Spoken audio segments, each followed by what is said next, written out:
Queridos, graça e paz, vamos abrir as nossas Bíblias no livro de Atos, Atos capítulo 17, nós vamos dar sequência, concluir o capítulo da semana anterior sobre o sentido da história.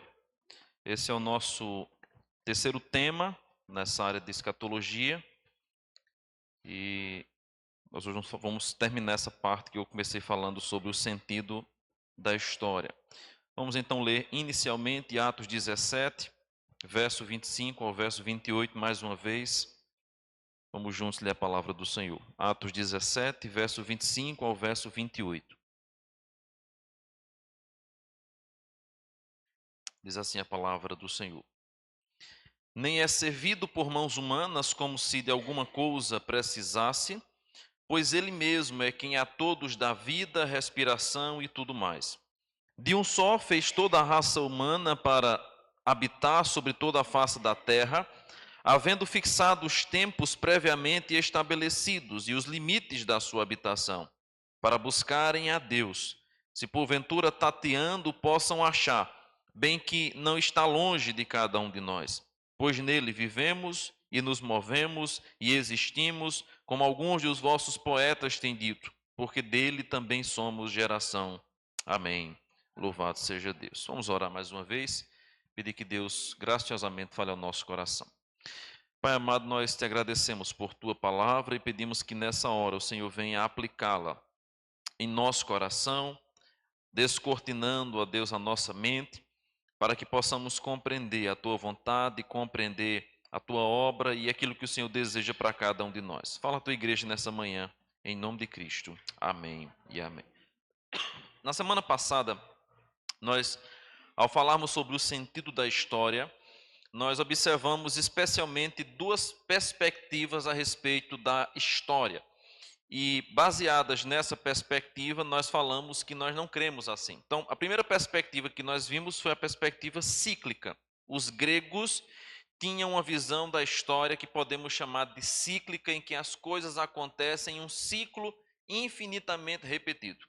Depois, nós passamos a falar sobre o existencialismo ateísta, que é aquela ideia, aquela visão de que a história não tem sentido algum, de que não existe nenhum padrão significativo, não existe nenhum movimento caminhando para o fim, mas apenas existem as coisas e não tem um propósito específico, elas apenas acontecem. Depois de falarmos sobre essas duas perspectivas, nós então iniciamos 5 características de uma interpretação cristã da história. Tanto a interpretação cíclica da história não se enquadra na Bíblia, bem como a existencialista ateísta não se enquadra na Bíblia, porque a história não é um ciclo repetitivo sem fim, e a história também não existe ou não acontece por acaso, não há acasos, mas há propósito e há providência de Deus ao longo da história. E aí nós começamos a falar sobre 5 características de uma interpretação cristã da história.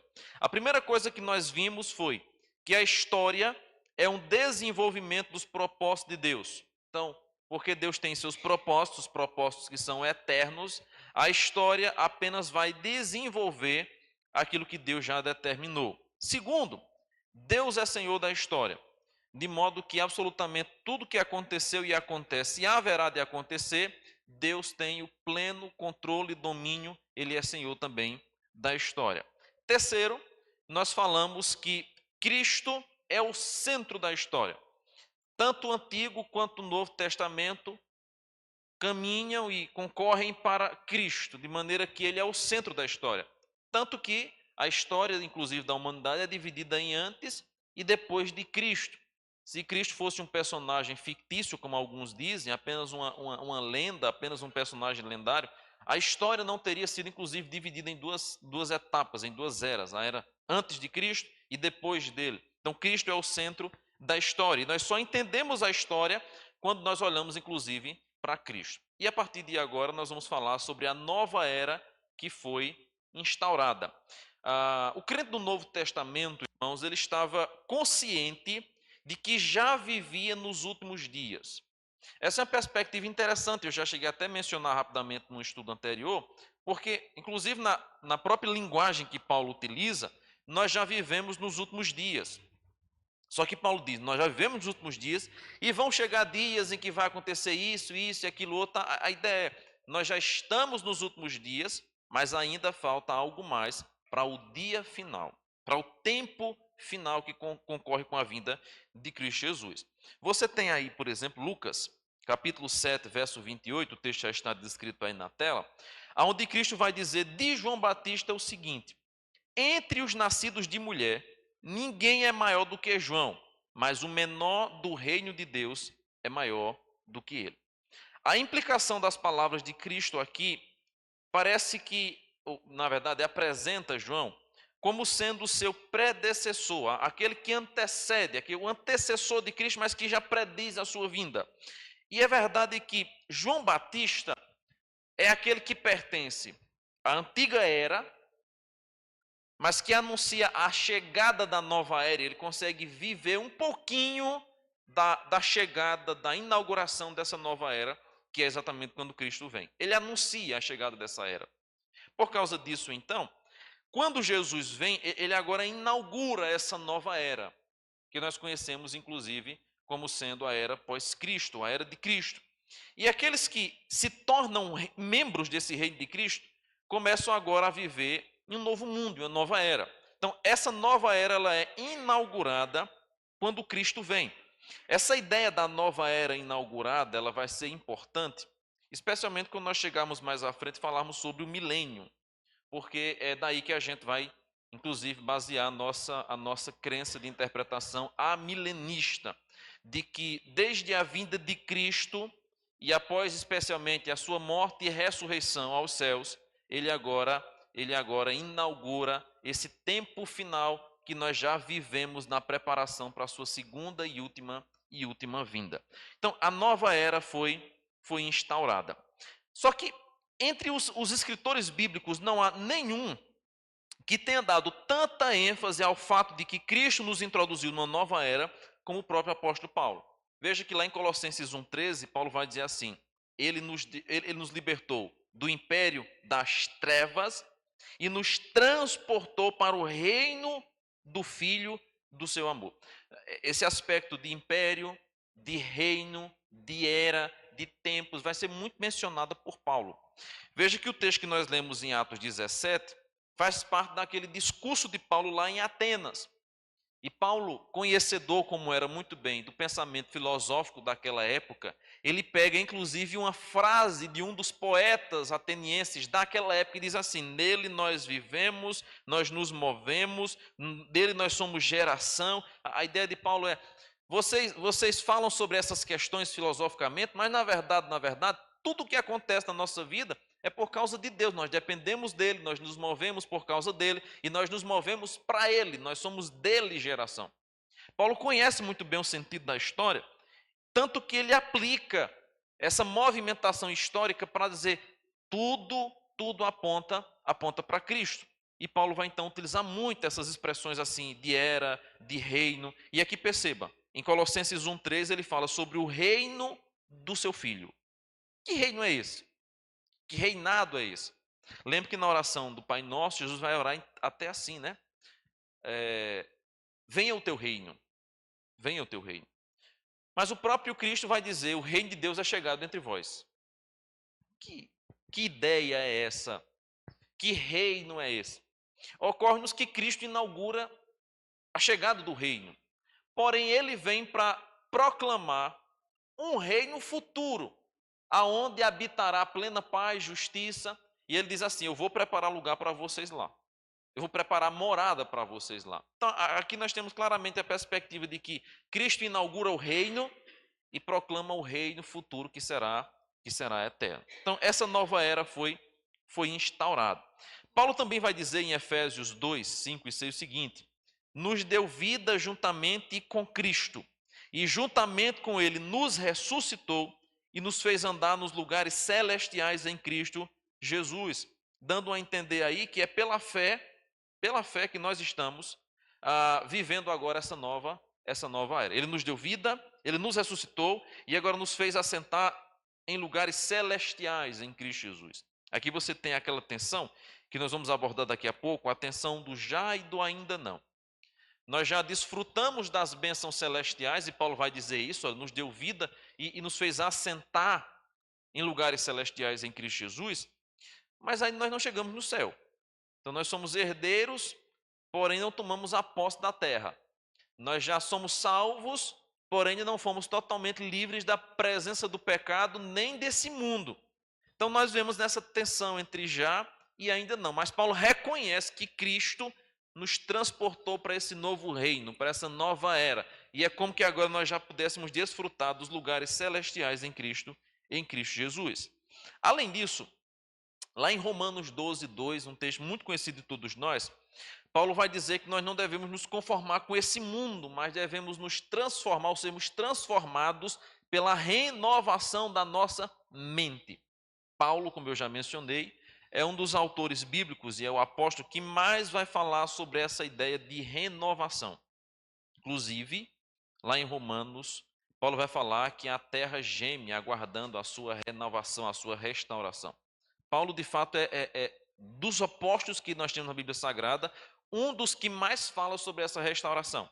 Pedro também fala, e a gente vai chegar num texto que Pedro trata sobre isso. Mas Paulo é aquele que mais dá ênfase a essa renovação, a essa transformação. E Paulo, inclusive, usa isso para falar sobre a nossa mente. Aqui você tem Paulo fazendo um contraste, claro, entre carne e espírito, entre velho homem e novo homem, que vai ser muito comum nos escritos de Paulo. Na carta aos Gálatas ele vai falar sobre isso, o velho homem, o novo homem, sobre o fruto do Espírito e tudo mais. Paulo vai falar muito sobre essa transição. Que o fato é, Cristo agora instaurou um novo reino, em Cristo todas as coisas se fizeram novas. Por isso, inclusive, que aqueles ritos do Antigo Testamento foram em Cristo renovados. Alguns perderam a sua eficácia, o seu valor, mas outros receberam a maior significação, como foi o caso da circuncisão, como foi o caso da celebração da Páscoa pela transição da Santa Ceia. Cristo agora faz nova todas as coisas. E além de fazer nova, ele dá sentido, significado a tudo aquilo que outrora havia sido apenas predito, anunciado. Ele inaugurou. Por isso que Cristo é o centro da história. Tudo aquilo que no Antigo Testamento apenas prediz, anuncia, tipifica, agora em Cristo é de fato inaugurado. É a inauguração de uma nova era, de um novo tempo. Os irmãos não precisam mais andar nas sombras, porque o Antigo Testamento revela muitas sombras de Cristo. Que é isso? Eu já até expliquei aqui na Escola Bíblica Dominical sobre essa questão do tipo, das sombras, do arquetipo e outras características mais da questão hermenêutica da interpretação da Bíblia Sagrada. Que é muitas coisas do Antigo Testamento que é apenas assim, apontava muito longe Cristo, mas era uma sombra, não era a realidade. Então, a serpente levantada em um madeiro, então eram os sacrifícios de cordeiros, eram os objetos, os utensílios do templo, era o simbolismo e as peças, objetos na roupa do sacerdote, era a própria ideia, a própria figura do templo, do tabernáculo. Os irmãos devem lembrar, porque faz pouco tempo que eu falei sobre isso aqui, que até mesmo a posição do templo, a posição do tabernáculo indicava algo. Quando a gente observar aquele aspecto do Ocidente, do Oriente, até mesmo o posicionamento geográfico dos utensílios sagrados, das coisas dentro do templo e à frente do templo, indicava algo maior. Aí quando Mateus, então, vai falar sobre a vinda de Cristo, como do Oriente ao Ocidente, como um relâmpago que sai e tudo mais, então se verá a vinda do Filho do Homem por entre as nuvens em grande poder e glória. Então, tudo isso apenas apontava, era uma sombra, mas a realidade só é vista quando Jesus chega. Você só tem a noção dessa realidade quando Jesus chega. Então, aqueles irmãos que viviam em sombras agora estão andando com muita maior clareza de entendimento a respeito daquilo que foi profetizado. Então, a nova era foi instaurada. Além disso, o fato é, Cristo verdadeiramente introduziu a nova era, a era do reino de Deus. Por causa disso, o mundo não é mais o mesmo desde que Cristo veio. Uma mudança agora acontece, e a menos que uma pessoa admita isso, ela vai ter muita dificuldade de entender a história. Se nós não admitirmos que Cristo instaurou a nova era, quando falamos sobre a história cristã, nós vamos ter uma certa dificuldade em compreender e entender. Então, esse é um passo, esse é um ponto importantíssimo para que nós entendamos a história da redenção. Primeiro, né, conforme nós já observamos, Cristo é o centro da história, melhor dizendo, em terceiro lugar, é o centro da história, e uma nova era foi instaurada. Mas em quinto lugar, eu disse que há 5 características dessa interpretação da história. Tudo na história se move em direção a um alvo, o novo céu, os novos céus e a nova terra. Nós vamos falar em uma aula específica sobre o novo céu e a nova terra. Mas aqui já é importante que a gente entenda que a história se move em direção a isso. Deixe-me ver aqui um texto. Abra lá, por favor, em Eclesiastes. Eu vou tentar aqui localizar ele, porque me falhou a mente aqui qual é, mas eu vou achar rapidinho. Eclesiastes, deixa eu ver se é o capítulo 3. Se não for o capítulo 3, é o capítulo 7. E diz que Deus colocou no coração do homem um desejo pela eternidade. Cadê?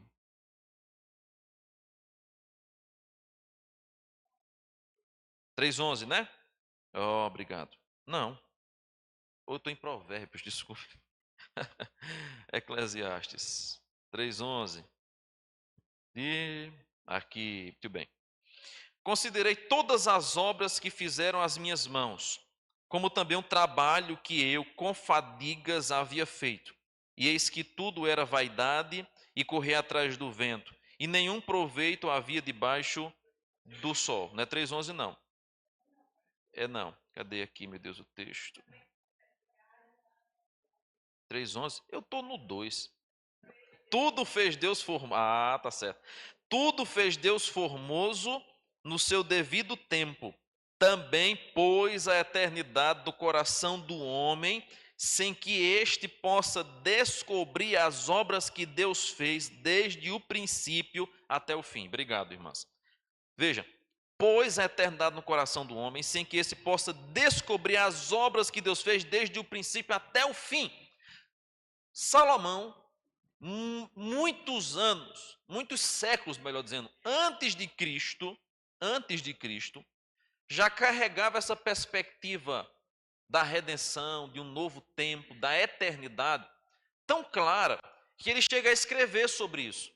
Deus colocou no homem um desejo, Deus colocou no coração do homem um desejo pela eternidade sem que este entenda. Eu até já apliquei isso aqui uma vez, e eu quero muito pregar sobre Eclesiastes. O aspecto de que todos nós temos um grande anelo e desejo por durabilidade. Durabilidade. Tanto que, nas mínimas coisas que você faz na sua casa, até as mais complexas da vida, nós procuramos por coisas que são duráveis. A medicina, inclusive, sempre tem avançado para encontrar soluções que durem no corpo.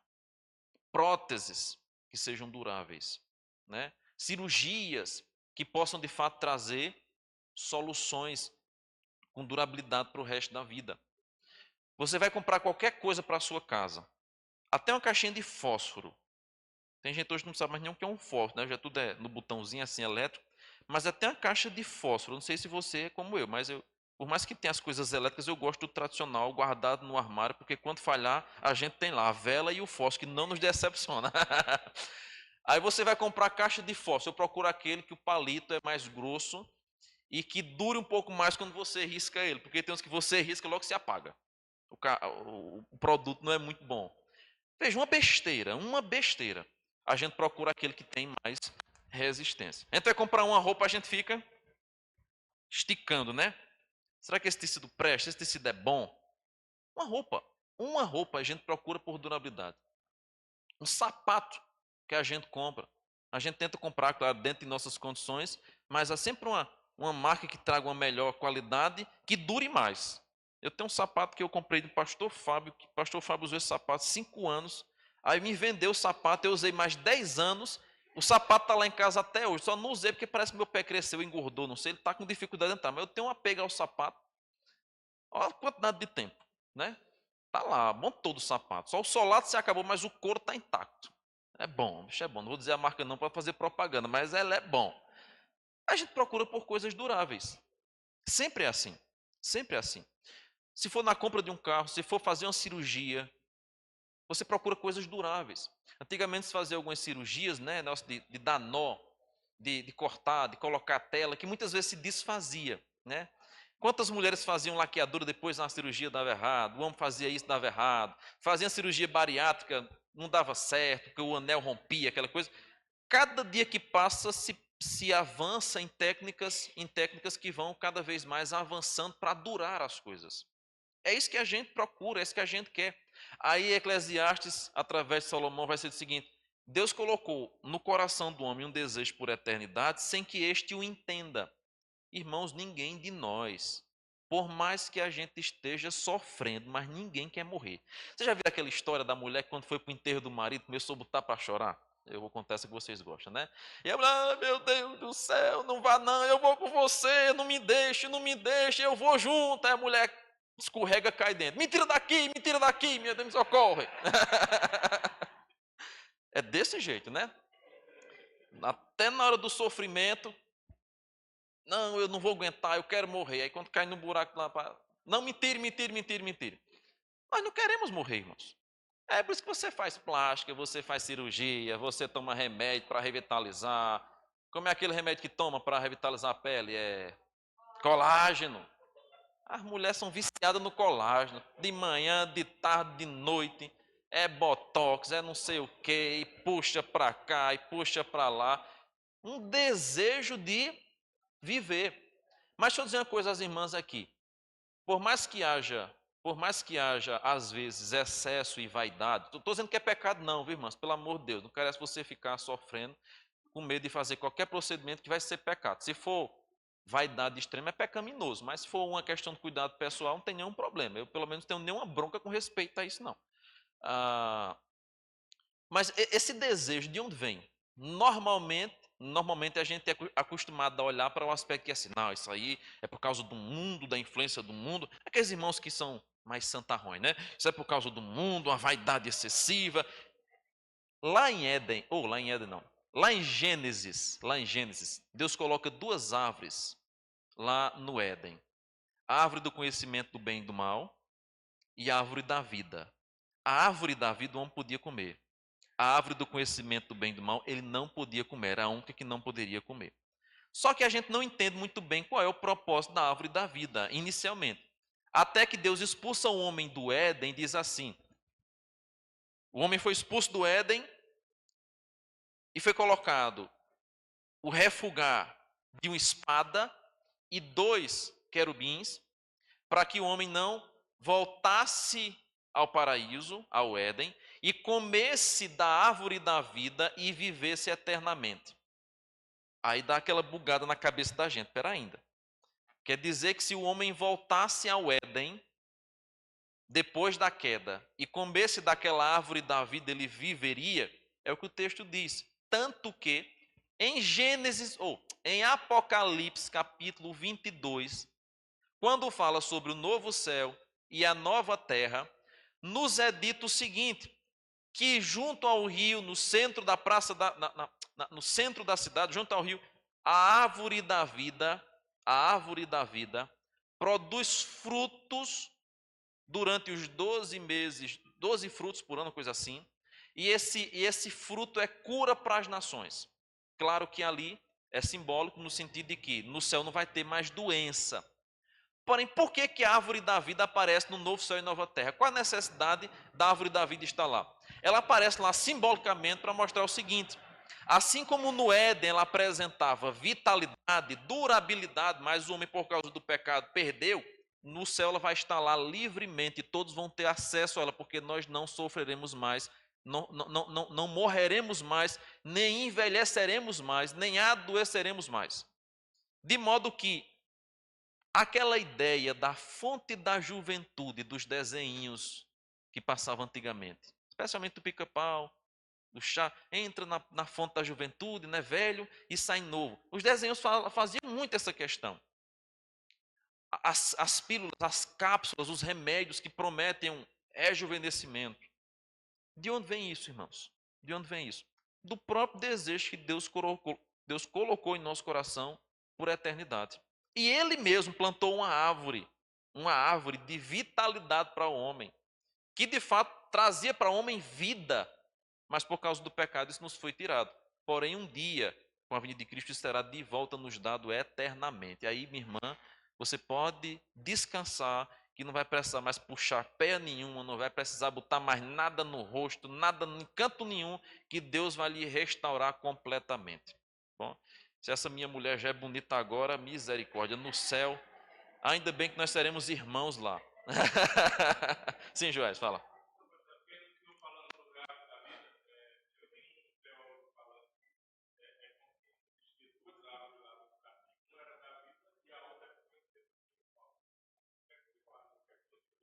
Não, Gênesis fala sobre isso. Duas árvores.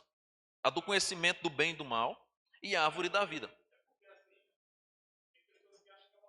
Não, acham isso. Muitas pessoas acham que é uma árvore só. Vamos lá. Vamos voltar para Gênesis. Boa pergunta, Joás. Eu já expliquei aqui sobre isso, mas essa dúvida aqui que Joás trouxe, que algumas pessoas acham que é uma árvore só, foi minha dúvida também, viu, irmãos? Eu já tive essa dúvida aqui. Deixe-me só achar aqui o texto especificamente. E aqui. Cadê o texto aqui? Tem um texto aqui específico que apresenta uma árvore depois a outra.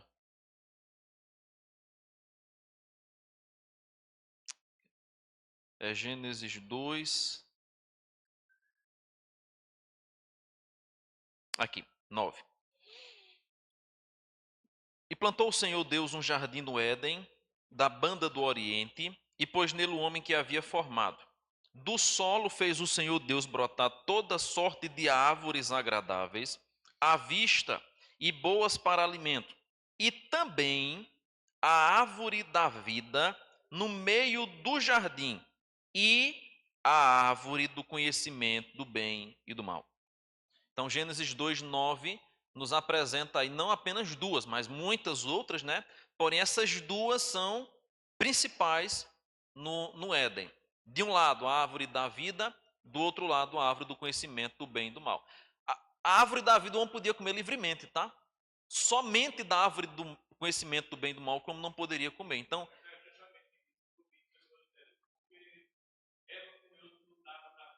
não, podia comer livremente, livremente. Isso, às vezes não é nem por maldade, nem por má interpretação, às vezes é pela falta da análise do texto. Veja, irmãos, há tanto tempo eu analiso Gênesis 3, né? Até dou aula às vezes sobre esse texto, lá no Instituto Bíblico, a gente quando fala sobre teologia, eu já falei aqui na igreja, acho que incansáveis vezes, de que toda a Bíblia Sagrada vai culminar em Gênesis 3. É como que você tem a história da Bíblia e o palco é Gênesis 3. Porque se você arranca fora esse texto aqui, Gênesis 1, 2, 3, você acabou com a história da Bíblia. Você não consegue compreender por que as coisas aconteceram da forma que aconteceram depois do capítulo 4. Por que o irmão matou o outro? Por que Deus manda dilúvio? Por que acontece maldade? Por que Deus se apieda do povo? Então você só entende toda a história da Bíblia quando você olha para esse cenário aqui, esse palco principal que está entre Gênesis 1 a 3. E aqui você tem exatamente o acontecimento, a demonstração do projeto, do plano, do desejo de Deus e a consequência advinda por causa do pecado. E aí, após isso, você tem toda a história da redenção que nos narra exatamente o quê? A história se movendo rumo a um novo céu e nova terra. O homem perdeu esse céu ou essa terra prometida. O homem perdeu isso por causa do pecado. E agora, o que é que ele vai fazer? Fora do jardim, ele vai aspirar por isso. E aí onde eu volto para Eclesiastes 3, versículo 11. Deus colocou no homem o desejo, no coração do homem o desejo pela eternidade, sem que este o entenda. Porque Adão e Eva entendiam com clareza o que era ter perdido a terra prometida. Ou melhor dizendo, a terra prometida não, terem perdido o Éden, o jardim aonde Deus os colocou. Eles tinham a percepção. Porém, os filhos, os netos, os bisnetos e a geração posterior, especialmente depois de Noé, não tinham mais essa compreensão. Porque até quando durou o jardim do Éden? Até, provavelmente, o dilúvio, né? Que é quando, de fato, Deus extermina e acaba com tudo, e inclusive o percurso dos rios tem uma alteração ali geológica e tudo mais. Porém, provavelmente, nós não temos nenhum outro evento sobrenatural que nos é narrado biblicamente que tenha feito desaparecer o jardim do Éden até o dilúvio. Mas aí, depois do dilúvio, você tem o desaparecimento desse ambiente, e todos que vão nascer depois disso não têm a mínima noção da presença do local, de como era esse local lá no Éden, né? Então, depois de Adão e Eva, muitos não têm a noção do que é viver nessa terra, somente Adão e Eva tiveram esse privilégio de viver nessa terra. Depois deles, os outros não tinham a noção do que era viver, mas sabiam a respeito disso, porque certamente os pais contaram. Tanto que, no capítulo 4, Caim e Abel adoram ao Senhor, ou melhor dizendo, sacrificam ao Senhor. Ora, se eles sacrificaram ao Senhor, eles precisaram ser ensinados pelos seus pais a fazerem isso. E para eles fazerem isso, tiveram que aprender com os pais tiveram que aprender com alguém para fazerem isso. É o próprio Deus que faz o primeiro sacrifício em Gênesis 3, lá para o verso 27, quando ele veste o homem com peles de animais. Então, você tem aí a transmissão da história. Porém, depois isso se perde. Só que aí Salomão vai dizer, mesmo o homem sem entender, sem saber, o desejo da eternidade está lá no seu coração. E ele se move, trabalha, sempre almejando, desejando um novo céu, uma nova terra, um novo corpo, desejando uma durabilidade eterna. Por isso que ninguém quer morrer. Nem mesmo os animais querem morrer. Por isso que o desejo suicida, ele se torna pecaminoso. Matar é pecado. Matar é pecado. Mas tirar a própria vida também é um ato pecaminoso. Porque é quando você vai contra a direção natural que Deus colocou no coração do homem, o desejo por vida eterna. Então, tudo na história se move em direção a um alvo, novo céu e nova terra.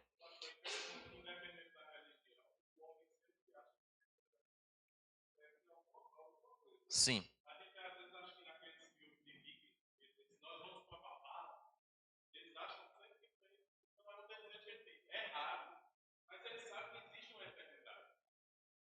Parece que eu não conheço esse filme não, tô voando, mas depois tu passa para mim.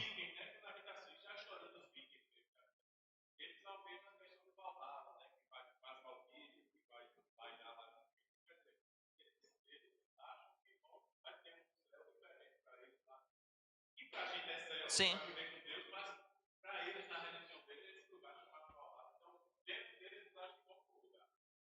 No espiritismo você tem isso, no hinduísmo você tem isso, no islamismo você tem isso, em outras religiões orientais e ocidentais você tem isso, né? E até mesmo aqueles que não têm religião nenhuma, que é o caso dos ateus, né? Não acreditam em nada, não creem em nada, mas eles ficam ali tentando imaginar como seria a vida depois da morte. Não, tudo vai se acabar. Não, tudo vai se. Muitos acham que para lugar nenhum.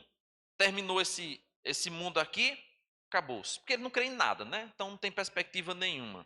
Pessoa que é ateu, meu Deus do céu, é uma pessoa terrivelmente entregue à completa desesperança, né? Porque não crê em nada, não espera nada. Se a esperança, Paulo vai dizer isso, né? Se a nossa esperança se limita apenas a esse mundo, nós somos os mais miseráveis de todos os homens. Então eu imagino o que é que se passa na cabeça de um ateu. O quão miserável deve ser a vida de alguém que não espera absolutamente nada depois dessa terra. Paulo vai dizer isso, nós somos os mais miseráveis de todos os homens por aguardarmos apenas esse mundo aqui, vivemos apenas em torno desse mundo aqui. Mas no geral, né, independente da religião, se espera um mundo por vir. Ainda que a crença seja totalmente distorcida, como é o caso da reencarnação, de um paraíso cheio de mulheres para aqueles homens bombas e para aqueles que se sacrificam por sua religião, ainda que seja numa sucessão de mundos que você vai passar até chegar a um aperfeiçoamento completo, até mesmo aqueles que acham que vai ficar assim, sempre retornando, voltando, mas sempre há uma perspectiva de vida após a morte. Porque o fato é que nós não temos como comprovar, né? Não temos como provar cientificamente tudo mais, a presença da alma ou do espírito em nós, de coisa espiritual se movendo. Não tem como você pegar isso assim, colocar num vidro e estudar. Mas ainda que nós não tenhamos como provar essas questões espirituais, todo ser humano possui no seu intelecto, na sua mente, no seu coração, esse sentimento e essa percepção de coisas que são espirituais. Então não precisa ser crente para ter essa convicção, não. Todos nós temos esse sentimento de que há algo a mais do que esse próprio corpo aqui nosso. Tanto que quando a gente, né, sim.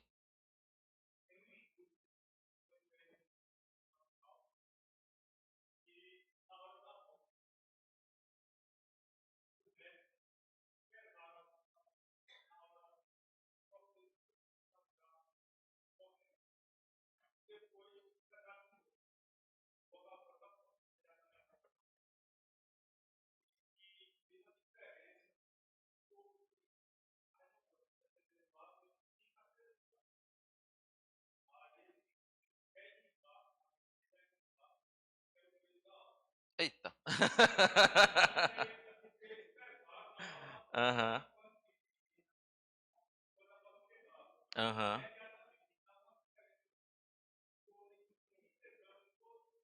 Uhum. Eles não chegaram a considerar. Sim.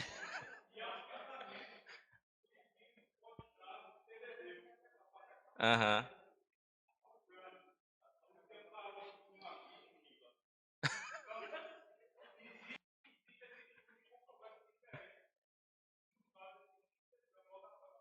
Jorge disse que a dele vai pesar 1 quilo. É, olha, veja, eu respeito o estudo, discordo, eu creio que eles esqueceram de calcular a oxigenação, né? Eu acho que esqueceram de calcular a oxigenação do sangue, dos pulmões, que o oxigênio pesa, né? O oxigênio pesa, você tem um cilindro de oxigênio que pesa, que é uma beleza. Eu acho que esqueceram de calcular que após a morte a oxigenação do sangue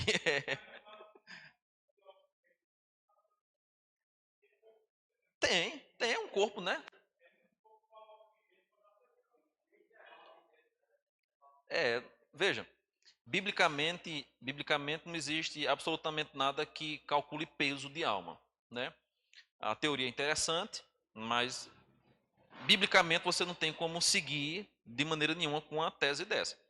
O fato, o fato é que, é, ainda que alguns médicos e algumas áreas da medicina, conduzidas, é claro, por médicos cristãos, porque normalmente é assim que acontecem as coisas, indiquem isso, você não tem como, por exemplo, pegar assim, fica aqui na boca do paciente com uma garrafinha aqui, para na hora que ele dá o último suspiro, você prender a alma dele e você analisar. Não existe isso, não tem como a gente fazer isso, né? Não tem como a gente fazer isso. A gente nem sabe como é essa saída da alma do corpo. O Espiritismo desenha para nós algumas imagens assim, né? Muita gente se perturba com isso. Muita gente se perturba com isso. A imagem de que assim. Você já assistiu algum filme, alguma novela que mostra isso, né? O indivíduo morre, aí vai subindo, aí de repente fica olhando o povo lá chorando por ele, né? Mas biblicamente isso não tem base bíblica nenhuma. Isso,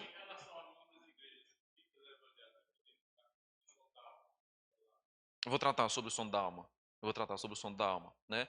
Nós não cremos no som da alma, nós cremos que, assim como a Bíblia Sagrada diz, né? Após a morte segue-se o juízo, o corpo volta à terra, volta ao pó, e o espírito volta a Deus que o deu. E esse corpo e esse espírito vão ser unidos finalmente de maneira triunfante quando Jesus voltar. Aí nós receberemos um novo corpo, os que morreram primeiro, de modo nenhum, irmãos, nós antecederemos os que dormem. Então, antes de você e eu ser transformado, os mortos vão começar a se levantar da terra, Deus vai restaurá-los por completo, não importa se em cinzas, não importa se totalmente dissolvidos na matéria orgânica, o mesmo Deus que foi poderoso para criar do nada todas as coisas, é poderoso para refazer aquilo que foi desfeito por causa do pecado. e aí nosso espírito vai se encontrar, ou o espírito daqueles que já morreram e estão com o Senhor vão se encontrar com esses corpos ressurretos, e nós, os que estamos vivos, seremos juntamente com eles transformados, Paulo vai dizer, e vamos subir para os ares para nos encontrarmos com o Senhor. Mas eu vou chegar nessa parte, não falar especialmente sobre isso.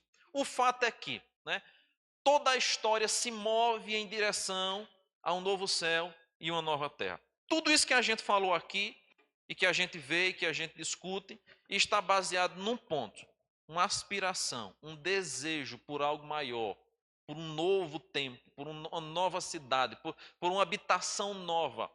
Então, muito se fala sobre a habitação celeste, o lar celeste, porque nós nos movemos desejando isso. Além disso, pode passar aí que agora se carregou aqui meu notebook. Não só os profetas hebreus, mas há também os escritores do Novo Testamento, veem a história como sendo dirigida para um alvo. No capítulo anterior, que foi quando nós falamos aqui sobre esse aspecto também, em outro sentido, nós vimos que os escritores do Antigo Testamento tinham representado como um movimento, como isso era visto caminhando para o Novo Testamento. Tudo aquilo que ia discorrendo, desde Gênesis, chegar em Malaquias, você vai vendo a história caminhando para apontar para a vinda de Cristo e ao mesmo tempo apontando especialmente para o fim. Então a história ela caminha na expectativa de um novo céu e de uma nova terra. Coloca o próximo aí, por favor. Eu vou dar uma adiantada. O crente neotestamentário, portanto, está ciente de que a história se move para o alvo desta consumação final. Esta consumação da história, como ele a vê, inclui eventos tais como a segunda vinda de Cristo, a ressurreição geral, o dia do juízo e o novo céus e a nova terra. Uma vez que os novos céus e a nova terra serão a culminação da história, nós podemos dizer que toda a história está se movendo para esse alvo. Para entender completamente o sentido da história, portanto, devemos ver a redenção de Deus em dimensões cósmicas. Eu só entendo a história quando eu observo a redenção de Deus em uma amplitude cósmica. A gente caminha para isso. A gente almeja isso. Coloca o próximo slide aí para me ver se é o que tem o texto de Romanos. É esse mesmo. Vamos abrir aí Romanos 8. Romanos 8, 19, 23. E com esse texto eu termino. Romanos 8, verso 19 ao verso 23.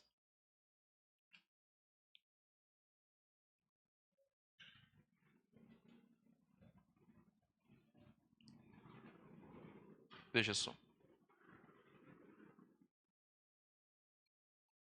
A ardente expectativa da criação aguarda a revelação dos filhos de Deus, pois a criação está sujeita à vaidade. O que é isso? Coisas passageiras, transitórias. O pecado introduziu a vaidade, é o que é efêmero. Não voluntariamente, mas por causa daquele que a sujeitou. Quem foi que sujeitou a humanidade à vaidade? Adão, quando no princípio pecou e desobedeceu ao Senhor. Verso número 21.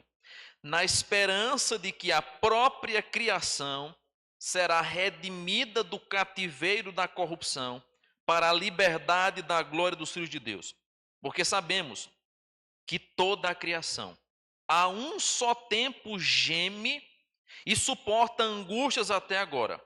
E não somente ela, mas também nós, que temos as primícias do Espírito, e igualmente gememos em nosso íntimo, aguardando a adoção de filhos, a redenção do nosso corpo.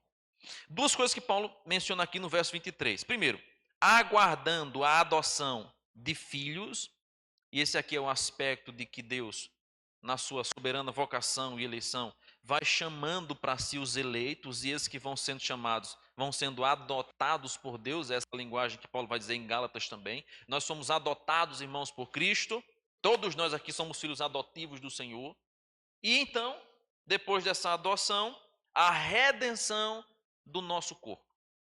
Logo, você tem aí claramente a expectativa que aqueles que creem em Cristo têm.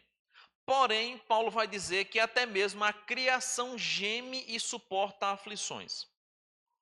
O mundo, a terra, geme e aguarda as aflições do pecado por causa daquele que a sujeitou. Ainda que sejam fenômenos naturais, mas os maremotos, os terremotos, as erupções vulcânicas, as muitas mudanças climáticas, né? Tempestades, secas longas demais, mudança de tempo, de temperatura e tudo mais, nos apresenta como que o planeta geme. Isso não é por causa do aquecimento global. Também influencia, é verdade. Nós sabemos muito bem o quanto que a poluição ela é prejudicial e por causa disso, inclusive, devemos ter, nós somos cristãos, a mentalidade de uma preservação ambiental muito maior do que aqueles que não temem ao Senhor. Porém, a criação geme não é somente por causa do aquecimento global, ela geme desde Gênesis 3, quando a própria Bíblia vai dizer que a terra começou a produzir espinhos e abrolhos. E o homem agora, com o suor do seu rosto, vai conseguir o pão de cada dia. A imagem é a terra automaticamente, após o homem pecar, logo após, Adão comeu do fruto proibido, seus olhos se abriram, eles tiveram vergonha, correram para se esconder. Eu imagino como foi essa mudança que aconteceu na terra, produzindo agora espinhos. O impacto do pecado foi tão grande, que até mesmo as plantas sentiram o efeito do pecado. Tanto que você tem na Bíblia Sagrada a menção, eu acho que é com respeito a Caim que Deus fala isso, né? Que ele vai ser um peregrino, vai andar errando pela terra, e a terra não vai dar sua força. Não é Caim que é dito isso, né? A terra não lhe dará força. Deus fez com que até mesmo a terra perdesse alguns nutrientes para que dificultasse o trabalho do homem. Tanto que eu e você até hoje, né, especialmente quem planta, sabe disso aqui, ali conhece bem essa questão aqui, né? Planta milho, vai fazer a silagem, tem que estar fazendo aquela adubação, porque a terra perde rapidamente a sua força. Você planta uma vez, dá bacana, às vezes, né, quando o solo é bom.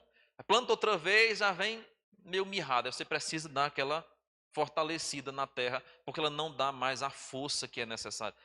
Por acaso? Não. Tudo isso vem do pecado.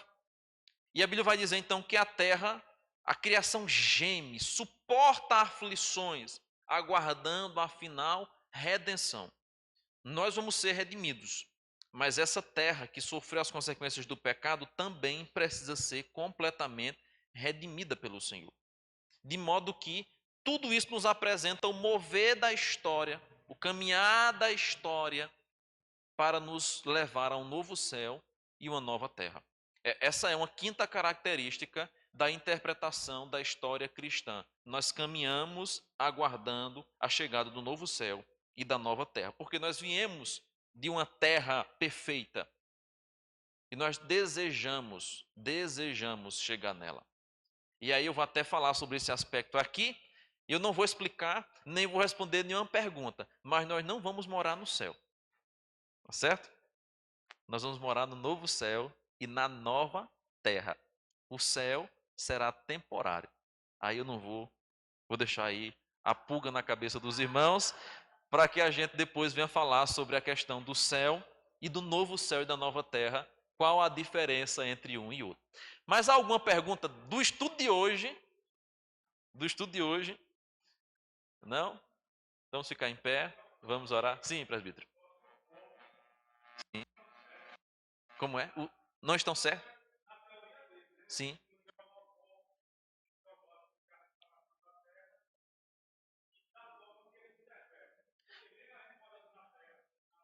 Sim.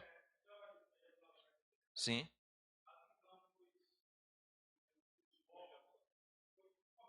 No Jeová.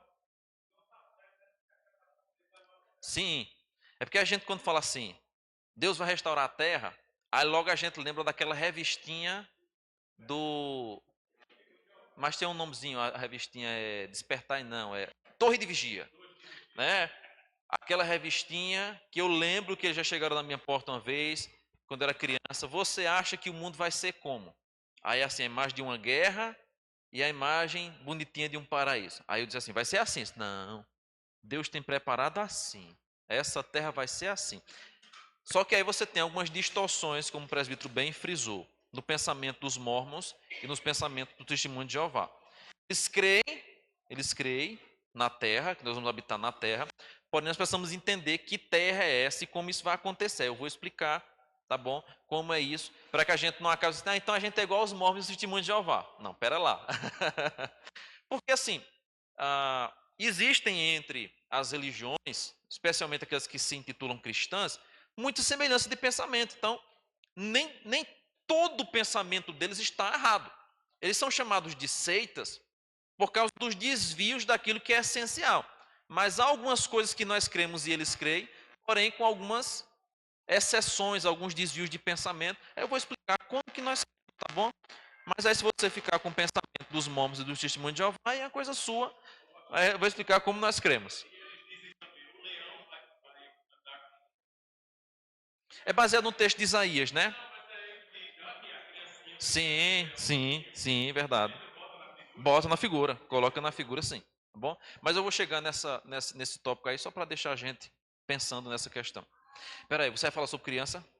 Certo, amiga.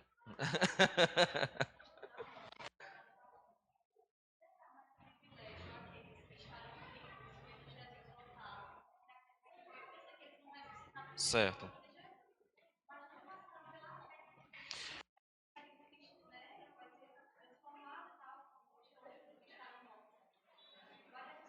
certo. Entendi. A pergunta de Gesiane é se aqueles que estão vivos, aqueles que estarão vivos quando Jesus voltar, terão mais privilégios de ver tudo isso acontecer do que aqueles que vão estar descendo com o Senhor. Eu não consigo dizer que vai ter privilégio, porque, por exemplo, os que estiverem voltando com o Senhor não vão ver isso, porque eles estão espiritualmente transformados, já passaram pela morte. Nós não passaremos, os que estiverem vivos, na verdade, no caso, não passarão pela morte. Eu não consigo identificar qual vai ser mais privilegiado. Se aqueles que vêm, com certeza o que está lá já está no lucro, né? Já está no lucro. Mas a questão de ver, de contemplar, eu acho que no momento da vinda de Cristo, a glória de Cristo e o seu retorno será tão sublime que todos nós, tanto os vivos quanto os mortos, estarão tão vislumbrados que isso não vai. Elias e Enoque.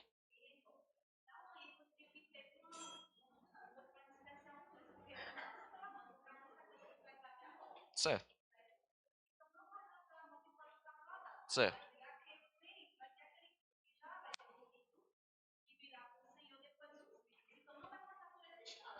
Aí, aí outra questão. Porque, por exemplo, a morte não é natural a nós. A morte é consequência direta do pecado. Então, nesse sentido, aqueles que não passarem pela morte vão ser mais privilegiados no quesito de que não sofrerão a consequência última do pecado. Não dará tempo sofrer a consequência última do pecado, que é o salário do pecado é a morte. Então, nesse sentido. Mas é uma questão que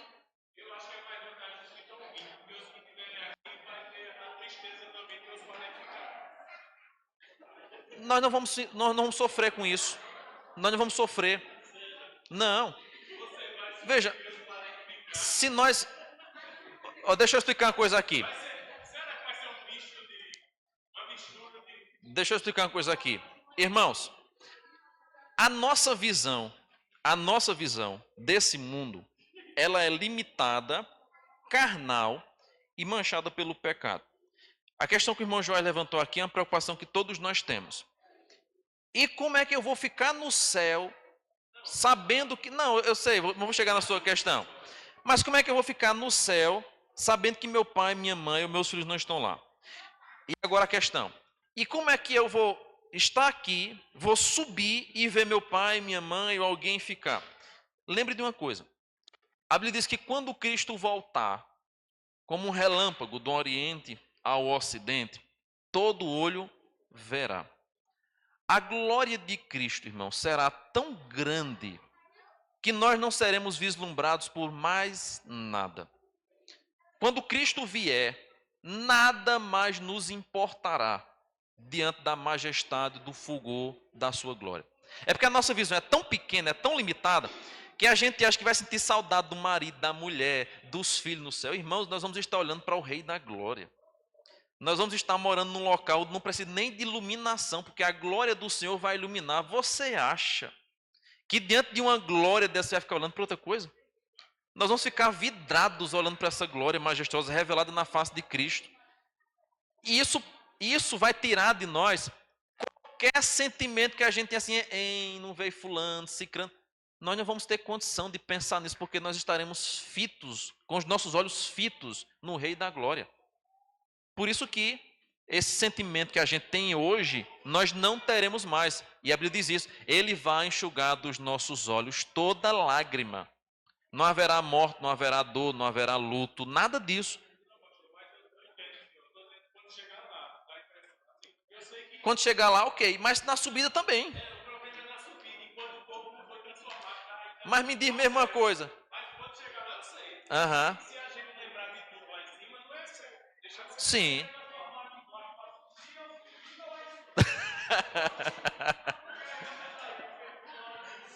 Como é? Precederemos os que dormem.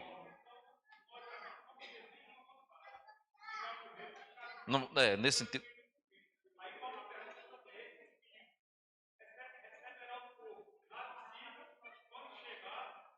Estou entendendo. Estou entendendo. Sim, sim.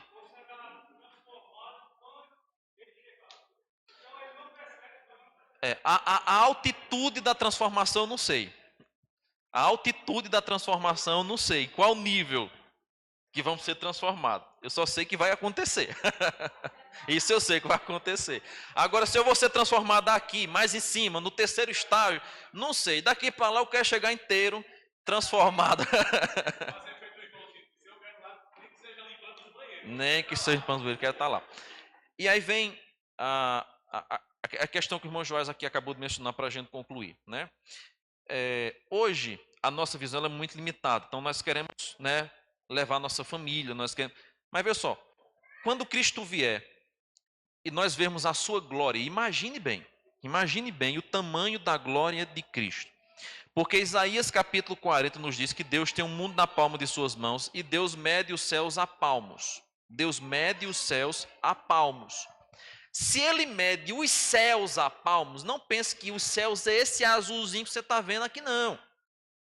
Os céus, na menção do profeta Isaías, é o universo que existem, que é composto de várias galáxias. Dentro dessas galáxias, há uma onde está o sistema solar, que está o nosso planetinha Terra, entre vários outros. E Deus é aquele que tem o mundo na palma de suas mãos. Ele descortina esses céus para nele habitar. Então, pense bem, quando Cristo vier em poder e grande glória, e a Bíblia diz que todo olho verá, não pense você, inclusive, que a vinda de Cristo vai ser como a vinda do sol, que uma banda da terra vê e a outra não. Porque não é assim? No movimento rotatório da terra, uma parte da terra está sendo iluminada pelo sol, a outra não, porque o sol é um pequeno astro. Pequeno astro. Mas aquele que vai vir é maior do que todos os astros. É maior do que todas as galáxias e planetas. De modo que, ao mesmo tempo, ao mesmo instante, nós que estamos aqui vamos ver, e aqueles que estão lá na China vão ver. É muito gloriosa. Pela primeira vez a Terra vai ser plana. É isso mesmo. Diante dessa visão, me diga mesmo, diante da visão de um Deus tão glorioso, você acha mesmo que você vai olhar para trás e dizer, minha filha, venha, vamos comigo? E, irmão, não ficar tão vislumbrado com isso que a gente só vai. Nós só iremos. Não vai dar tempo, a gente não vai ter essa pressão de ficar, minha filha, chega, não fique para trás, não, venha comigo, suba no céu. Nós apenas iremos ao encontro do Senhor, com a sua gloriosa vinda. Então, todos esses temores que a gente tem é só aqui. Não se preocupe com isso, porque é apenas aqui. Quando Cristo voltar, essas problemáticas, esse medo, essa angústia, acabou-se, mancharam.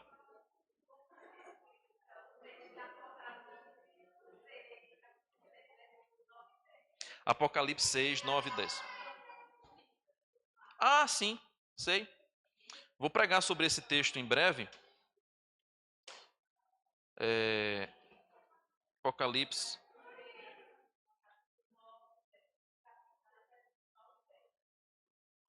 Quando ele abriu o selo, o quinto selo, vi debaixo do altar as almas daqueles que tinham sido mortos por causa da palavra de Deus e por causa do testemunho que sustentavam.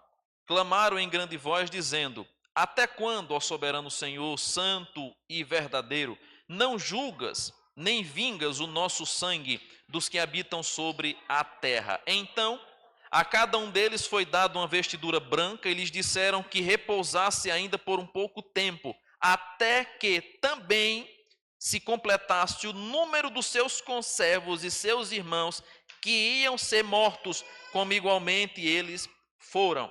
Aqui nós temos a abertura dos selos. Eu vou explicar depois, claro, não dá para entrar nesse texto agora e explicá-lo assim. Mas você tem a abertura dos selos, e os selos apresentam para nós exatamente aquilo que vai acontecendo ao longo da história da igreja até que se chegue à consumação final. E nessa visão que João tem do céu, ele vê as almas dos mártires, aqueles que morreram clamando ao Senhor. E nesse clamor ao Senhor, que eles estão ali, Deus vai dizer: aguardem até que se complete o número dos seus conservos. A ideia é, enquanto não se completar o número exato de pessoas que Deus resolveu salvar, e aqueles que haverão de morrer por causa da salvação, Deus não virá, Cristo não virá.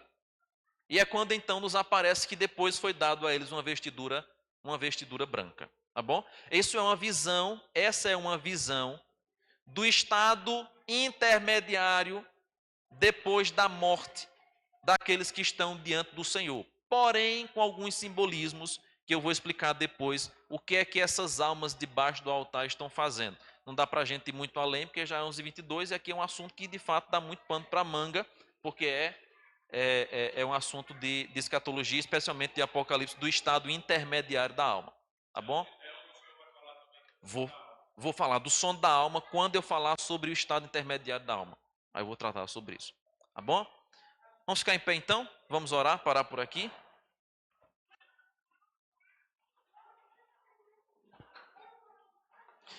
Senhor, nós te louvamos, nós te agradecemos por essa manhã tão bela em tua casa, momento tão maravilhoso em tua presença. Pedimos que o Senhor aplique tua palavra em nosso coração, nos dê esperança, anelo, desejo pela tua vinda, para que possamos viver à luz da eternidade. Abençoa a tua igreja, meu Pai, abençoa teu povo e nos prepara para que à noite possamos estar aqui cultuando e exaltando teu santo nome. Prepara a tua igreja, em nome de Cristo nós oramos. Amém e amém.